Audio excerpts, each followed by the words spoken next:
À 38 ans, Julien Dubois venait de signer un contrat de 80 millions d'euros quand son téléphone a vibré avec un message qui allait détruire sa vie en moins de 60 secondes.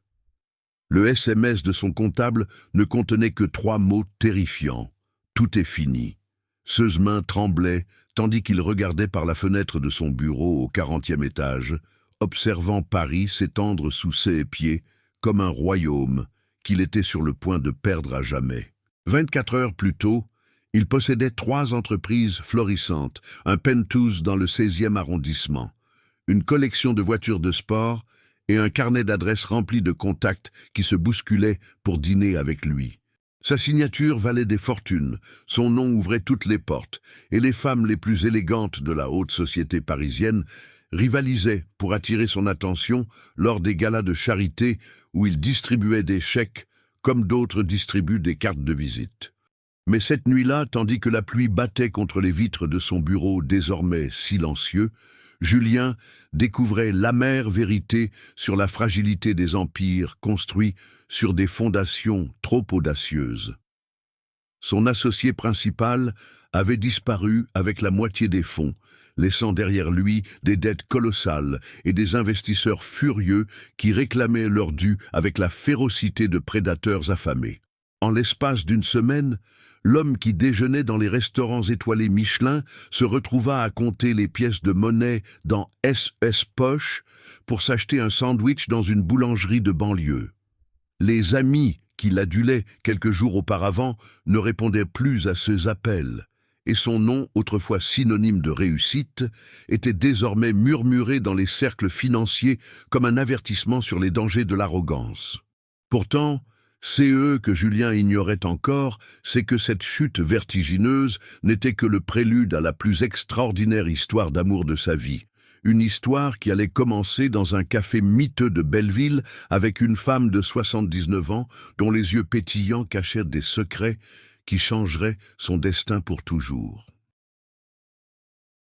Mes chers auditeurs, installez-vous confortablement car je vais vous raconter une histoire qui défie toutes les conventions sociales et bouleverse nos préjugés sur l'amour, l'âge et la vraie richesse.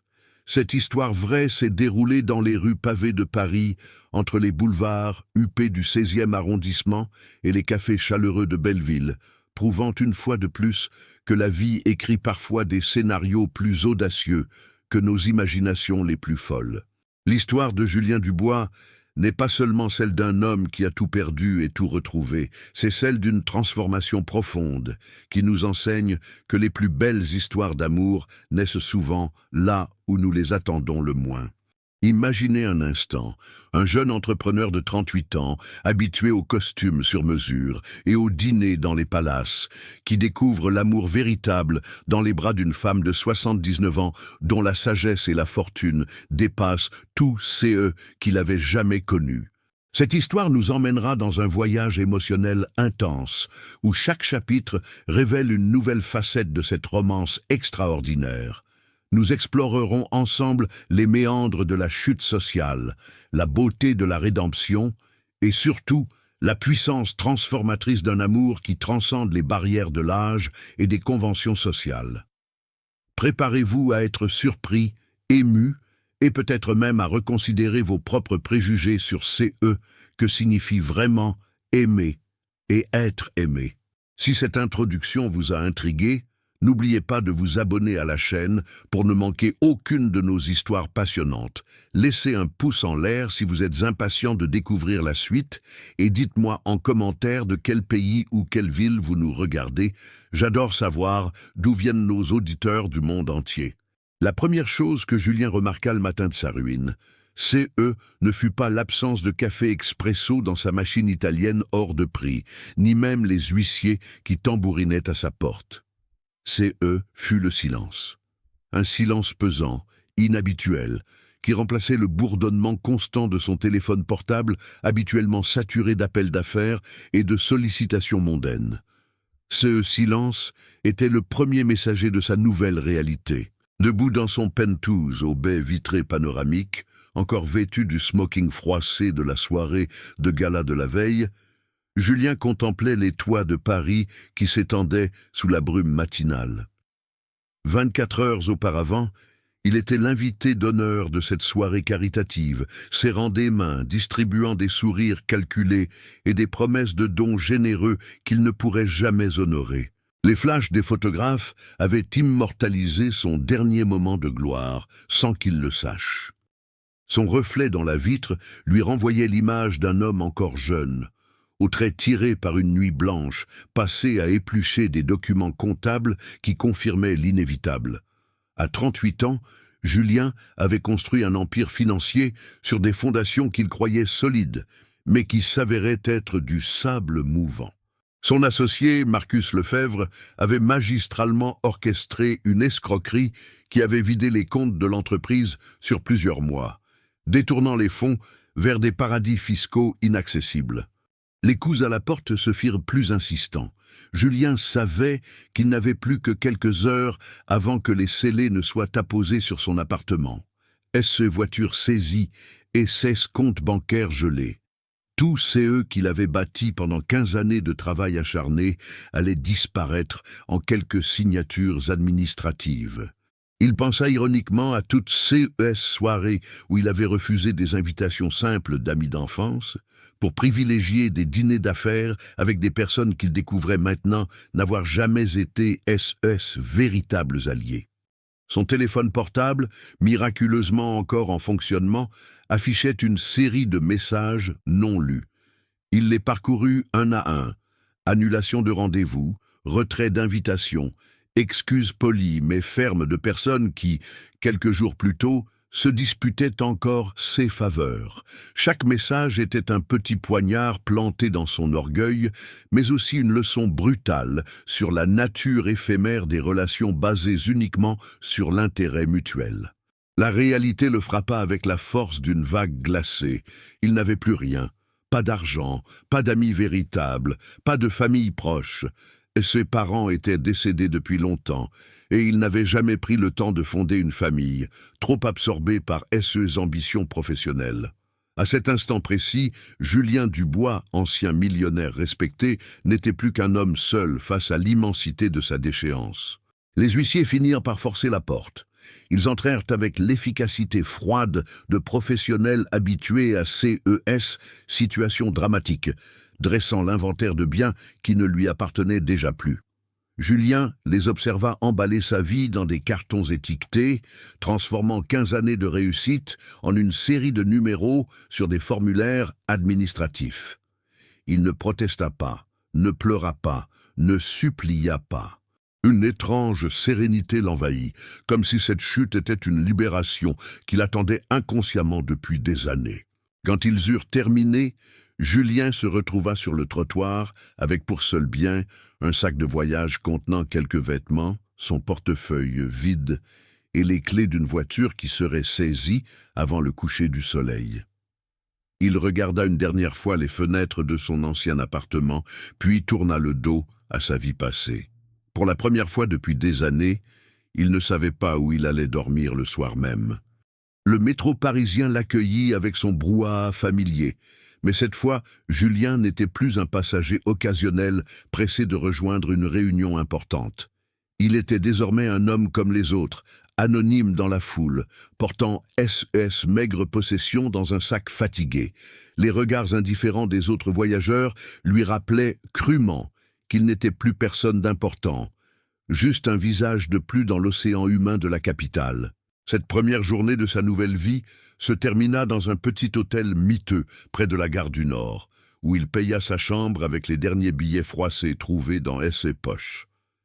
Allongé sur un matelas défoncé, écoutant les bruits de la rue à travers des murs mal insonorisés, Julien ferma les yeux et se demanda si cette chute vertigineuse était une fin ou un commencement. 3 semaines après sa chute, Julien avait appris les codes cruels de la précarité parisienne. Ce costume sur mesure avait laissé place à des vêtements achetés dans des friperies de Barbès. Et mains autrefois manucurées, portaient désormais les stigmates de petits boulots trouvés au jour le jour.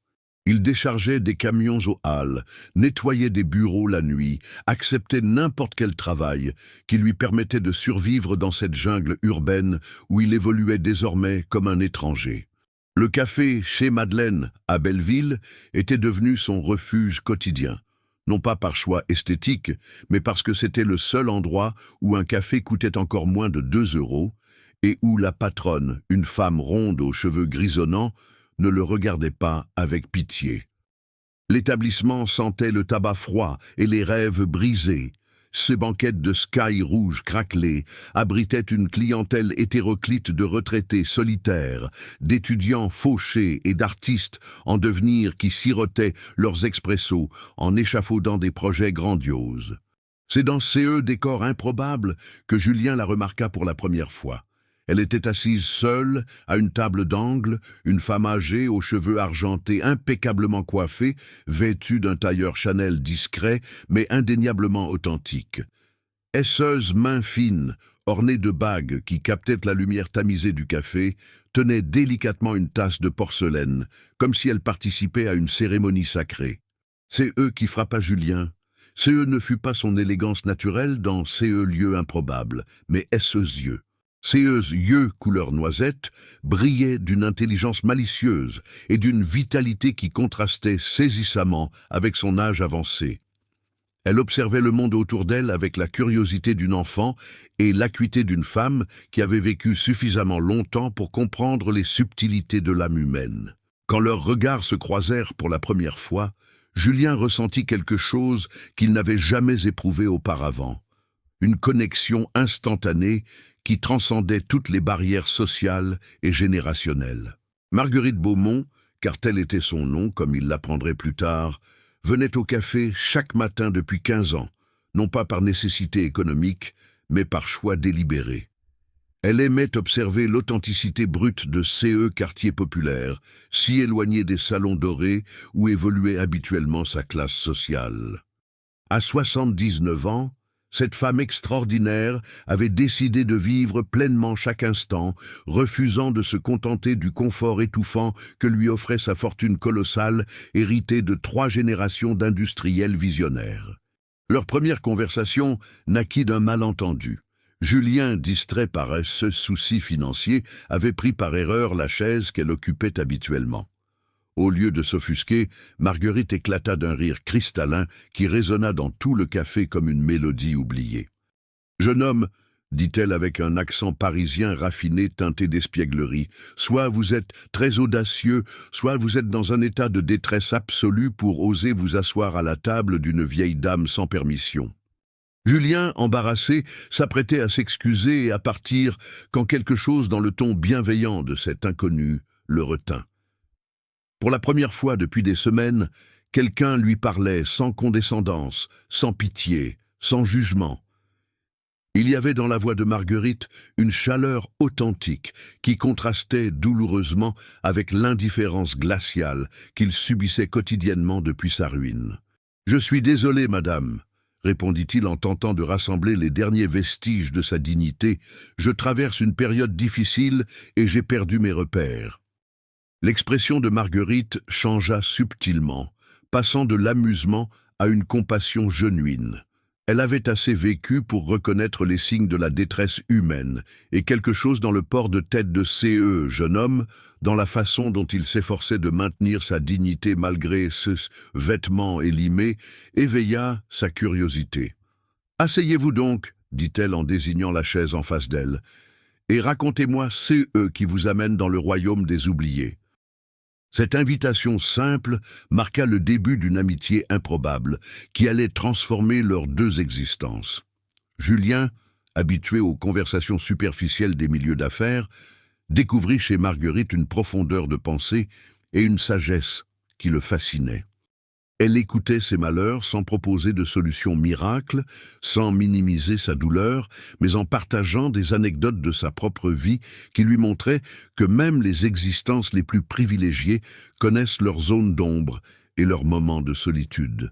Au fil des jours, ces rencontres matinales devinrent le point d'ancrage de la nouvelle routine de Julien. Marguerite était toujours là, ponctuellement à 9 heures, avec son sourire bienveillant et ces questions pertinentes qui l'obligeaient à réfléchir sur lui-même d'une manière qu'il n'avait jamais faite auparavant. Elle ne cherchait pas à le consoler avec des platitudes, mais l'encourageait à voir sa situation actuelle comme une opportunité de redécouvrir qui il était vraiment, loin des artifices de la réussite sociale. 15 jours s'étaient écoulés depuis leur première rencontre quand Marguerite invita Julien à l'accompagner dans une promenade inhabituelle. « J'aimerais vous montrer quelque chose », avait-elle déclaré avec ce sourire mystérieux qui était devenu sa signature. « Mais vous devez me promettre de garder l'esprit ouvert. » Intrigué et n'ayant rien de particulier à faire dimanche après-midi, Julien accepta sans savoir qu'il s'apprêtait à découvrir la véritable identité de sa nouvelle amie. Ils quittèrent Belleville dans la modeste Citroën de Marguerite, une voiture si ordinaire qu'elle en devenait presque suspecte pour une femme qui portait des bijoux authentiques et des vêtements de haute couture. Le trajet les mena vers Neuilly-sur-Seine, dans l'un des quartiers les plus huppés de la banlieue parisienne, où les propriétés se cachent derrière de hauts murs et des grilles ornementées. Julien observait le paysage changer progressivement, passant des immeubles populaires aux hôtels particuliers, se demandant où cette femme énigmatique l'emmenait.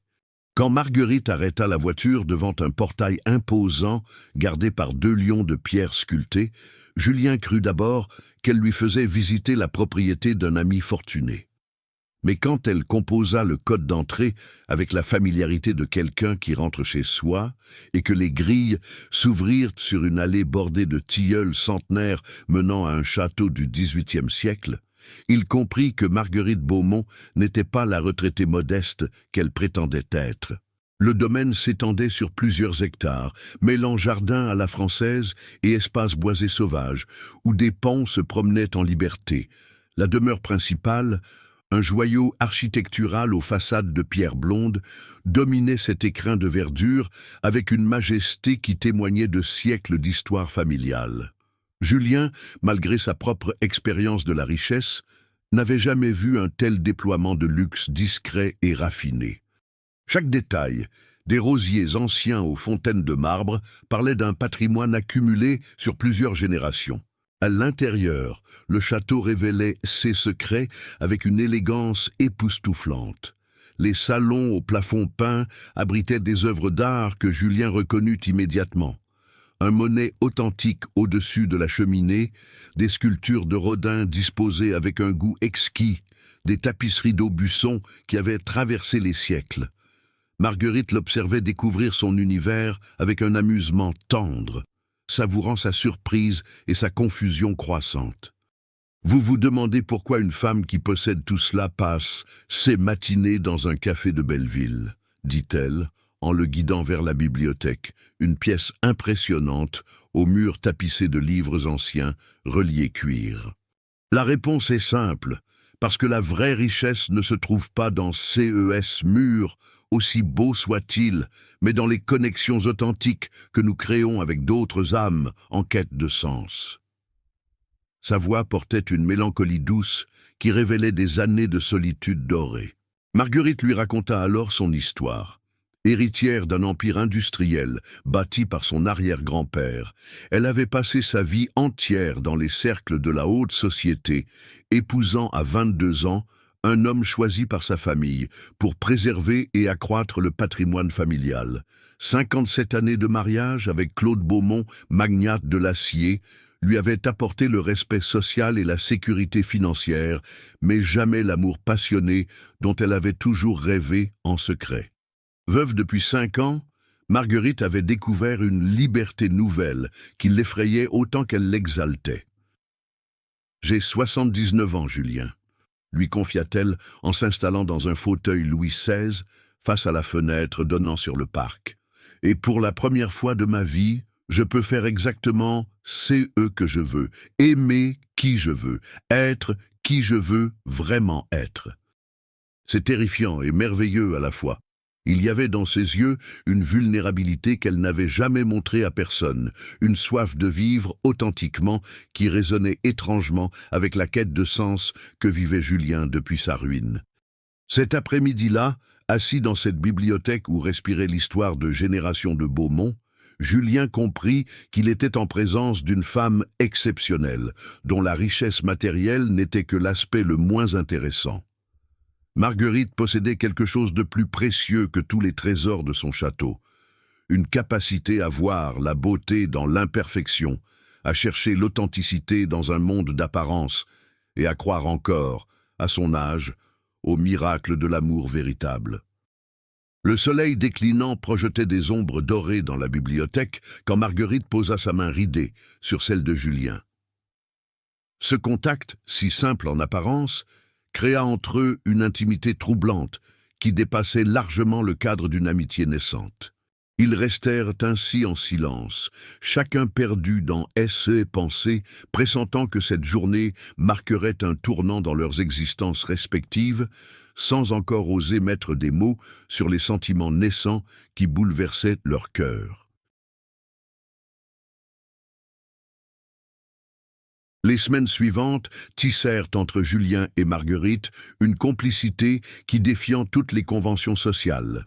Leurs rendez-vous matinaux au café s'est offert de promenades dans Paris, où Marguerite lui révélait une ville secrète qu'il n'avait jamais pris le temps d'explorer malgré ces années de vie parisienne. Elle connaissait les jardins cachés, les passages couverts oubliés, les petites librairies où dormaient des trésors littéraires, transformant chaque sortie en aventure culturelle qui nourrissait l'âme autant que l'esprit. Julien découvrait une femme d'une culture éblouissante qui parlait 6 langues, avait voyagé dans tous les continents et possédait une mémoire prodigieuse pour les détails historiques les plus fascinants. Mais au-delà de son érudition, c'était sa joie de vivre contagieuse qui le séduisait le plus. Marguerite abordait chaque journée avec l'enthousiasme d'une adolescente découvrant le monde, et cette énergie vitale illuminait les moments les plus sombres de la reconstruction difficile de Julien. Un soir de novembre, alors qu'il dînait dans un petit bistrot de Montmartre aux chandelles vacillantes, Marguerite lui posa la question qui changerait tout. « Julien, dites-moi franchement, que ressentez-vous quand vous me regardez ?» La directness de sa question le prit au dépourvu, mais il y avait dans ses yeux une vulnérabilité qui l'encouragea à être totalement honnête pour la première fois depuis des mois. « Je ressens quelque chose que je n'ai jamais éprouvé auparavant, » avoua-t-il, en posant sa fourchette, mains légèrement tremblantes. « Avec vous, j'oublie mes problèmes, j'oublie mon âge, j'oublie même votre âge. Je me sens vivant d'une manière que je n'ai jamais connue, même au sommet de ma réussite professionnelle. Vous me faites voir le monde avec des yeux neufs, et c'est à la fois merveilleux et terrifiant. » Sa sincérité surprit Marguerite, habituée aux flatteries calculées des hommes de son milieu social. Marguerite sourit avec une tendresse qui illumina son visage, effaçant momentanément les rides que les années avaient creusées autour de ses yeux. « Moi aussi, Julien, je ressens quelque chose d'extraordinaire, » confessa-t-elle en posant sa main sur la sienne. « Pour la première fois de ma vie, un homme me regarde vraiment, pas mon héritage, pas mon statut social, pas même mon passé. Vous me voyez tel que je suis aujourd'hui, et c'est un cadeau inestimable à mon âge. » Sa voix tremblait légèrement, trahissant une émotion profonde qu'elle avait rarement permis à quiconque de percevoir. Cette soirée marqua un tournant dans leur relation. Ils commencèrent à se voir plus souvent, explorant ensemble les musées parisiens où Marguerite partageait ses connaissances artistiques avec la passion d'une guide privée exceptionnelle. Julien, de son côté, lui faisait découvrir la vie quotidienne des Parisiens ordinaires, l'emmenant dans des marchés populaires où elle s'émerveillait de pouvoir négocier le prix des légumes comme une femme normale, loin du formalisme étouffant de sa condition sociale habituelle. Leur différence d'âge et de situation créait parfois des moments d'incompréhension, mais aussi une richesse d'échanges extraordinaires. Marguerite apportait à Julien la sagesse de ses nombreuses années d'expérience, tandis qu'il lui offrait un regard neuf sur le monde contemporain et une énergie juvénile qui ravivait des aspects de sa personnalité qu'elle croyait définitivement enfouis. Ensemble, ils formaient un couple improbable mais harmonieux qui se complétait d'une manière surprenante. Les ragots commencèrent à circuler dans le quartier de Belleville, où leur présence régulière n'était pas passée inaperçue. Certains habitants du quartier les surnommaient Beauty and the Beast, avec un mélange d'attendrissement et de perplexité, ne sachant trop que penser de cette association inhabituelle entre une dame distinguée et un homme visiblement en difficulté. Mais Marguerite et Julien s'en moquaient éperdument, protégés par la bulle d'intimité qu'ils avaient créée autour de leur relation naissante. Un matin de décembre, alors que la première neige de l'hiver saupoudrait les toits de Paris, Marguerite prit la main de Julien dans la sienne et lui dit simplement « Je crois que je suis en train de tomber amoureuse de vous et cela me terrifie autant que cela m'enchante. » Ces mots, prononcés avec la simplicité de l'évidence, libérèrent chez Julien des sentiments qu'il refoulait depuis des semaines, de peur d'être ridicule ou de blesser cette femme extraordinaire qu'il avait appris à chérir plus que tout au monde. 6 mois après leur première rencontre, Julien et Marguerite avaient apprivoisé leur amour impossible aux yeux du monde, mais si évident pour eux deux. Leurs familles respectives, du moins c'est eux qu'il en restait pour Julien, et les cercles sociaux de Marguerite, accueillirent cette liaison avec un mélange de scandale et de fascination. Mais face aux critiques et aux regards désapprobateurs, le couple avait développé une complicité blindée qui transformait chaque attaque extérieure en renforcement de leur union. Marguerite, avec la détermination d'une femme qui avait attendu 79 ans pour connaître l'amour véritable, décida de présenter officiellement Julien à son monde.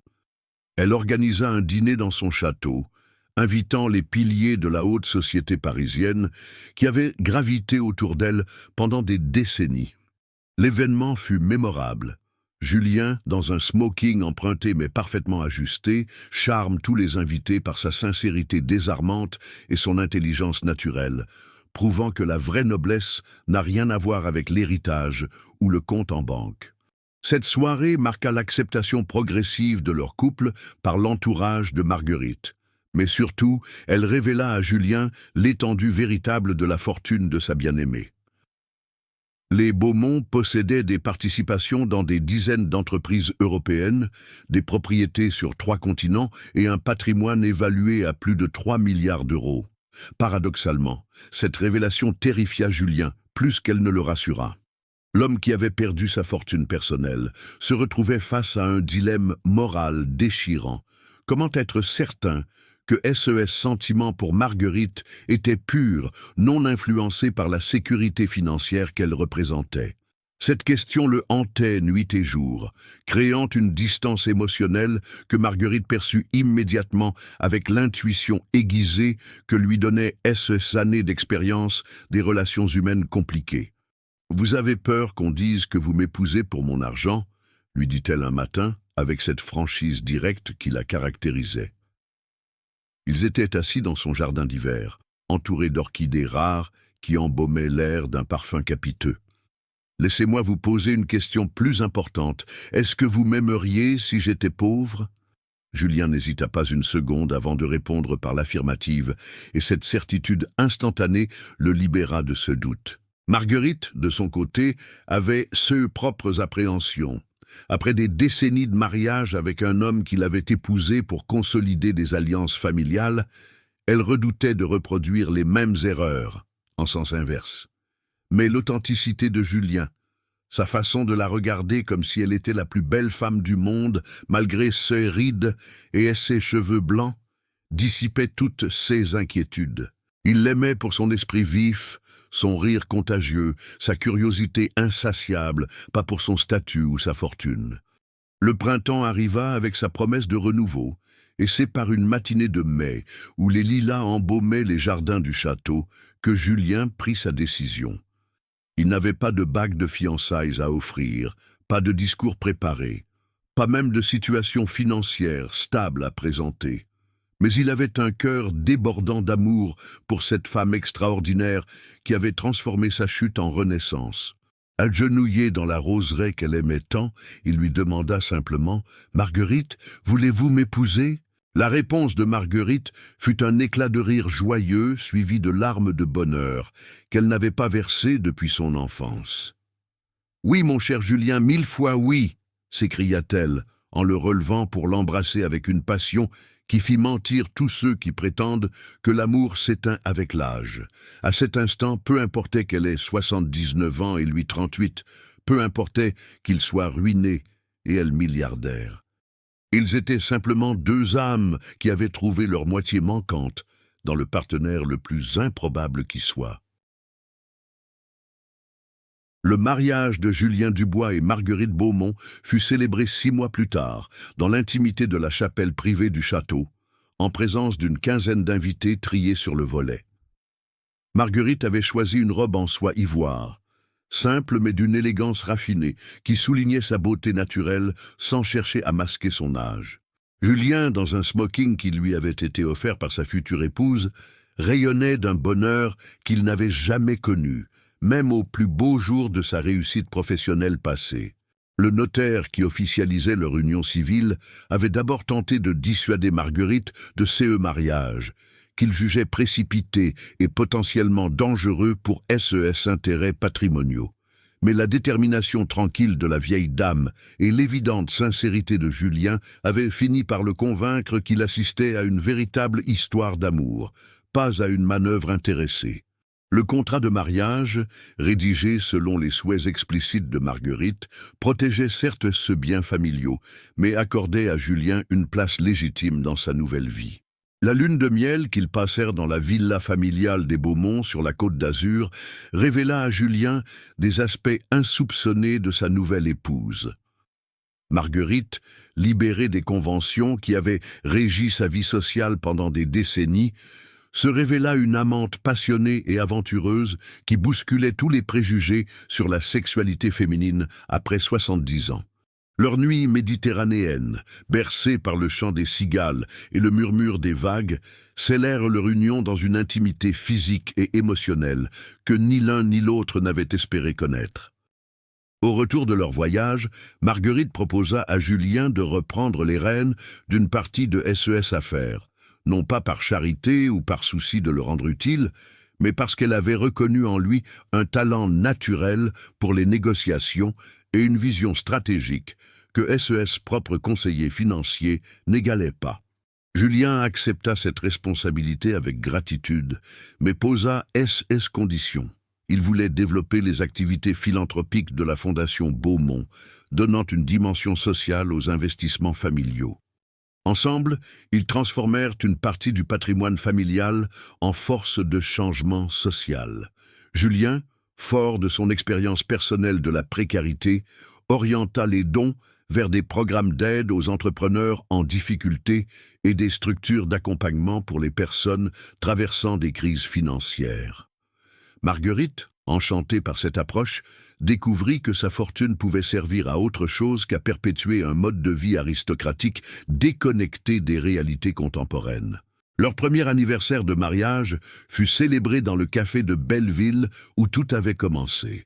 Madeleine, la patronne, avait fermé l'établissement pour la soirée et préparé un dîner aux chandelles pour le couple qui était devenu la fierté secrète du quartier. Les habitués du café, ouvriers, artistes et retraités, s'étaient cotisés pour offrir aux mariés un bouquet de fleurs sauvages cueillies dans les jardins de Belleville, cadeau modeste mais infiniment plus précieux que tous les présents luxueux reçus lors de leur mariage officiel. Ce soir-là, observant Marguerite rire aux éclats des plaisanteries de Marcel, un retraité de la RATP qui fréquentait le café depuis 20 ans, Julien comprit qu'il avait épousé bien plus qu'une femme riche. Il avait épousé une âme libre qui refusait de se laisser emprisonner par les conventions, une complice qui partageait sa vision d'une vie authentique où la richesse matérielle servait à créer du bonheur plutôt qu'à l'accumuler stérilement. Les mois qui suivirent consolidèrent leur bonheur conjugal. Julien apprit à naviguer dans le monde complexe des affaires familiales, tout en préservant son intégrité et SS nouvelles valeurs. Marguerite, rajeunie par l'amour et l'admiration sincère de son époux, retrouva une vitalité qui surprenait même ce médecin. Leur différence d'âge, loin d'être un obstacle, enrichissait leur quotidien de perspectives complémentaires qui nourrissaient constamment leur complicité. Les soirées au château alternaient désormais avec les promenades dans Belleville, les dîners gastronomiques avec les pique-niques improvisés au bord de Seine. Julien avait appris à Marguerite à utiliser un smartphone pour photographier leurs moments de bonheur, tandis qu'elle lui transmettait sa passion pour l'art et la littérature classique. Ils avaient créé ensemble un mode de vie unique qui mélangeait le raffinement aristocratique et la simplicité populaire, prouvant que l'amour véritable transcende tous les clivages sociaux. 1 an et demi après leur rencontre, alors qu'ils se promenaient main dans les jardins du château où les roses anciennes embaumaient l'air printanier, Julien réalisa qu'il n'échangerait sa vie actuelle contre aucune de ses existences passées. Il avait perdu une fortune, mais gagné un amour authentique. Il avait quitté un monde superficiel pour découvrir la richesse des relations humaines sincères. Et surtout, il avait trouvé en Marguerite non seulement une épouse aimante, mais une complice de vie qui l'inspirait chaque jour à devenir une meilleure version de lui-même. 3 ans après cette première rencontre providentielle dans un café de Belleville, Julien et Marguerite Dubois-Beaumont coulent des jours heureux entre leur château de Neuilly et leur petit appartement qu'ils ont gardé dans le 20e arrondissement, près de leur café fétiche. Leur amour, qui avait défié tous les pronostics et bravé tous les préjugés, était devenu une source d'inspiration pour tous ceux qui les côtoyaient, prouvant que les plus belles histoires d'amour naissent souvent là où on les attend le moins. Julien avait retrouvé une réussite professionnelle, mais cette fois-ci fondée sur des valeurs solides et un désir authentique d'aider les autres. Directeur de la Fondation Beaumont, il accompagnait chaque mois des dizaines d'entrepreneurs en difficulté, leur offrant non seulement un soutien financier, mais surtout l'espoir et les conseils de quelqu'un qui avait traversé les mêmes épreuves. Marguerite, quant à elle, avait trouvé dans ce nouveau rôle de mécène active un épanouissement qu'aucun gala mondain ne lui avait jamais procuré. Leur histoire continue de s'écrire chaque jour, rappelant à tous que l'amour véritable ne connaît ni frontières d'âge, ni barrières sociales, ni contraintes temporelles. Car parfois, il faut perdre tous ces « que l'on croyait importants pour découvrir ces qu'il est vraiment. L'amour authentique, la complicité sincère et la joie simple de partager sa vie avec son âme sœur, peu importe l'emballage dans lequel elle se présente.